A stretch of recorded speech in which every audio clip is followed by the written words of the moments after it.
Has one meaning. ಅದಕ್ಕೋಸ್ಕರ ಈ ಜನ್ಮ ಅನ್ನೋದೇ ಅದ್ಭುತ. ಅದರಲ್ಲಿ ನಾನು ನಿಮಗೆ ಕೈ ಜೋಡಿಸಿ ಕೇಳುವಂಥ ವಿಚಾರ, ದಯವಿಟ್ಟು ತಂದೆ ತಾಯಿಗೆ ಮಿಂಚಿರೋ ದೇವರು ಯಾರೂ ಇಲ್ಲ. Respect your father mother. Words, that is very very important. Not the respect your father mother. Respect your father mother ಅಂದರೆ ಕೂಡಿಸ್ಬಿಟ್ಟು ಹಾರ ಹಾಕ್ಬಿಡೋದು. That's not a respect. Respect your father mother words, that is very very important. ಆ ಒಂದು words ಅನ್ನ ನಿಮ್ಮ ಜೀವನಕ್ಕೆ ತಗೊಂಡಾಗ it will be more helpful. That is the respect for giving to your father mother.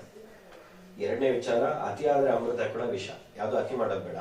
Life is so beautiful. ತುಂಬಾ ಚೆನ್ನಾಗಿದೆ ಜೀವನ, ಎಷ್ಟು ಚೆನ್ನಾಗಿದೆ ಗೊತ್ತಾ ಇದು. ಅದ್ರ you want to enjoy our self, that's all. Third one is, ಇದು ತುಂಬಾ ತುಂಬಾ ಮುಖ್ಯ. God is a natural fruit. Try to taste him, not to test him. That is very very important. ಭಗವಂತ ಅನ್ನೋನು ಪ್ರಕೃತಿ ಹಣ್ಣು, ಅವನನ್ನು ಆಶೀರ್ವಾದಿಸಬೇಕು, ಅನುಮಾನಿಸಬಾರ್ದು. ಭಗವಂತ ಇಲ್ಲಿದಾನ ಈಗ ಕೂಡಿಸ್ಬಿಟ್ಟಿದ್ರ ದೇವ್ರು ಬಂದ್ಬಿಟ್ಟಿದಾನ? 100%. You have to see in your soul. You can see in your heart 100%. You can feel it. Bhagavata ಅನ್ನೋನು ಪ್ರಕೃತಿ. He is a nature. You want to enjoy him, not to test him. Everything is in the world. ಇವಾಗ ನೋಡ್ತಿರುವಂತ ಪ್ರಪಂಚದಲ್ಲಿ ಎಲ್ಲವೂ ಪರೀಕ್ಷೆನೆ ನಾವು ನೋಡ್ತಾ ಇರೋದು. But don't test him, because one day he will test you.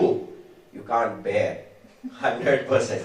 ಅವ್ರು test ಮಾಡಿದ್ರೆ ಖಂಡಿತವಾಗ್ಲೂ ನಮ್ಮ ಕೈಲಿ ತಡ್ಕೊಳಕ್ ಆಗಲ್ಲ. ಅದಕ್ಕೆ ಭಗವಂತನನ್ನ ಪರೀಕ್ಷೆ ಮಾಡಬಾರ್ದು. ಭಗವಂತ ತಂದೆ, we are getting the oxygen, that is God, that's all. We are getting the water, that is God. We are getting the sunlight, that is God, that's all ಅಲ್ವಾ? That is God. ಭಗವಂತನ ಕೊಟ್ಟಿರೋ ಭಿಕ್ಷೆ ನಮ್ಗೆ. ನಾವು ನೋಡಿ ನಿಂತ್ಕೊಂಡಿದೀವಿ.